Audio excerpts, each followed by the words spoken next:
Hi, Jurgen. I'm good. The open on the breakout 23. 3 down.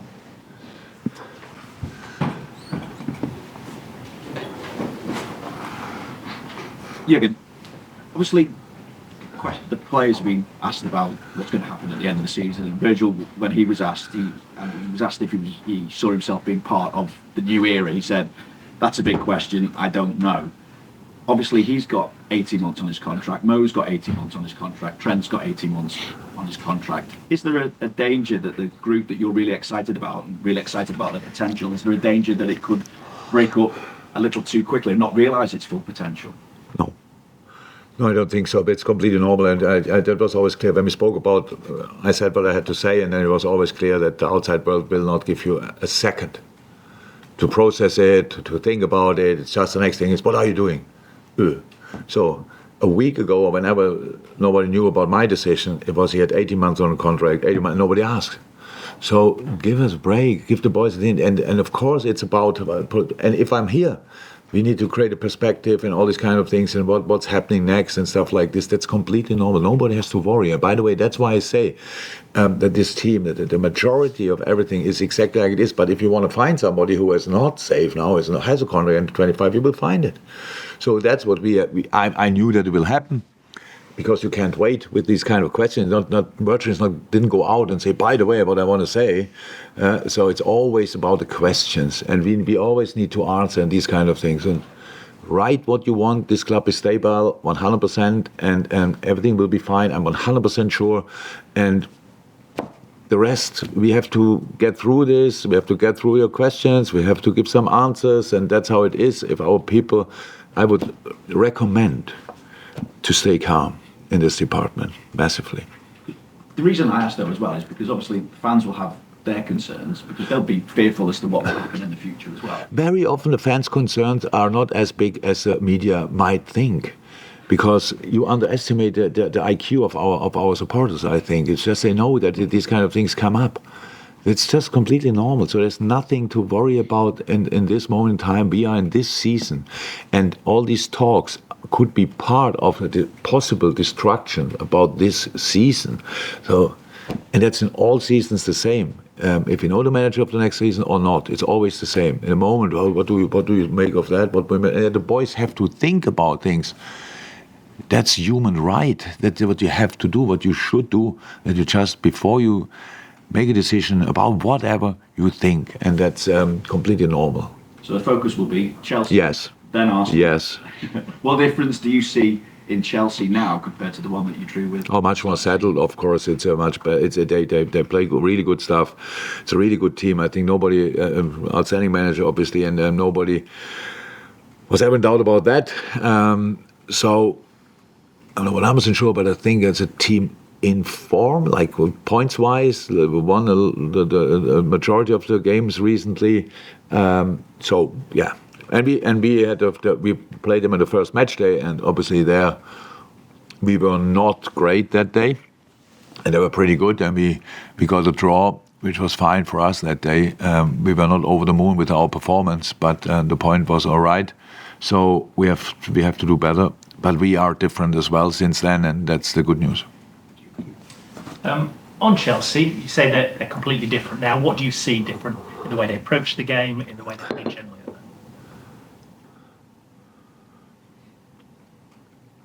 Yeah, in a way.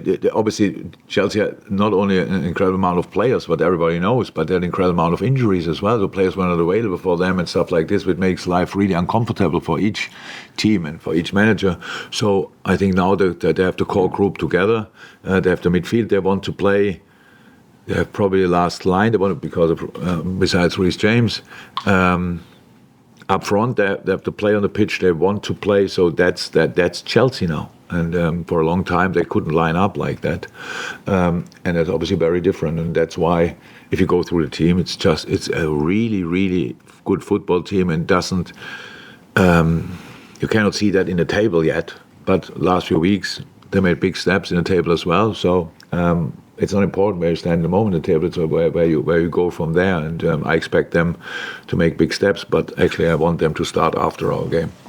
And in terms of team use for Liverpool, any changes coming into this one?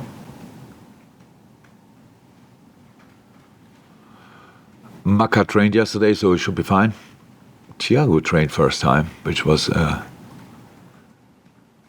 incredible moment after all the months he couldn't, and then training the level he trains, but he needs time.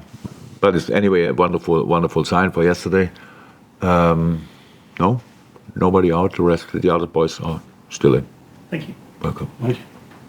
Jurgen, excellent performances at the weekend from your younger players, Conor Bradley, James McConnell on his debut. You've got some of your bigger hitters coming back now after injury. So how do you manage the progress of the young players that have come in and done really well? And they will always benefit more from playing more matches with the needs of, obviously, your players coming back after injury that are generally, a big part and parcel of what you do.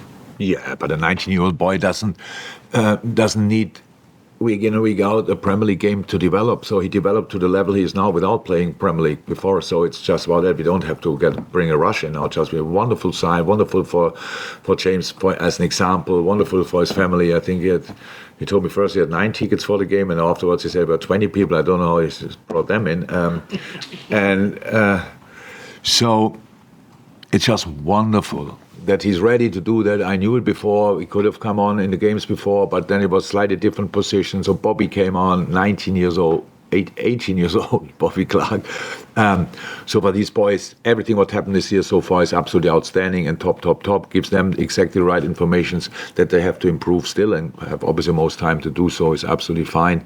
But that the whatever so-called big guns are coming back doesn't have any influence on their development. If they only could develop, if they play 20 Premier League games in a row, they would not be the talent they are. So it's all fine.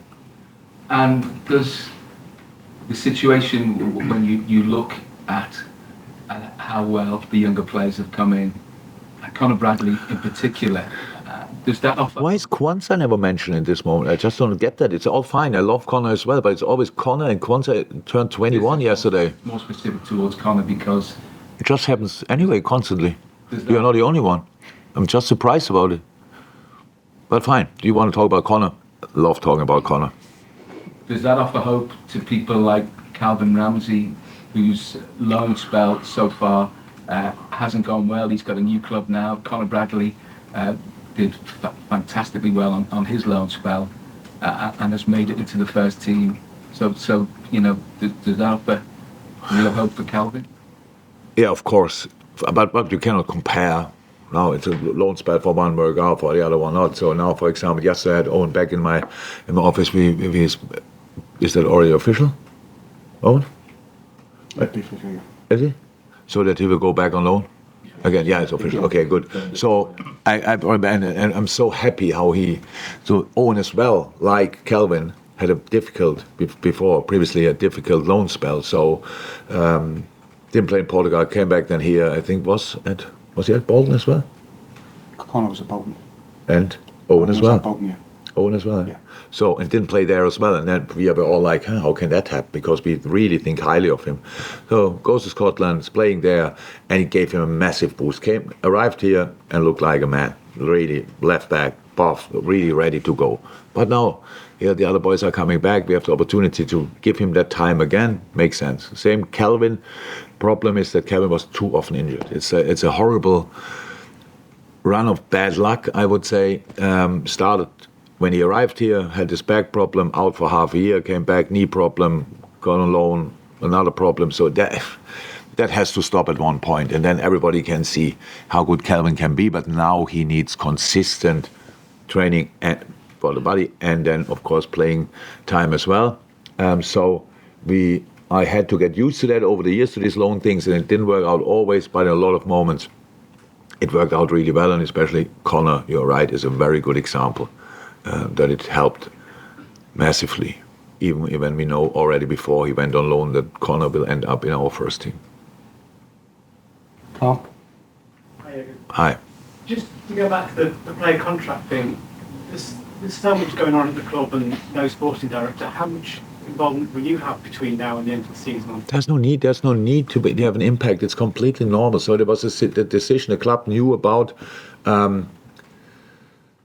My departure already for a while now. They could have sort of used the time and tie the players down, and then then I say, by the way, I'm not here anymore, and then I say, hey, well, nobody told us that. You cannot work like this, really, especially not with the relationship we have. There's enough time to do everything. These players love to be here. Don't forget that. It's not that they are out on 1 foot out, that they want to know a little bit about perspective, but that's there and that will happen, and it will happen especially behind the scenes. And the only annoying part is you. Because everything is fine just because we have constantly answer questions. It sounds like what's going on there? Why they don't do that? Why they don't do that? Why they don't do that? Because especially the important things, need time. So it's all fine. Don't worry. You can worry, just for you at home. Don't worry. It's fine. The boys love this place. I know that for a fact. And the rest, when will what happen, we will see. Any more? Well, last one. See how Mo's getting on, Jurgen, in terms of Republic, and obviously Egypt go out to the Africa Cup of Nations, that take a little bit less pressure off them to get back maybe quicker than you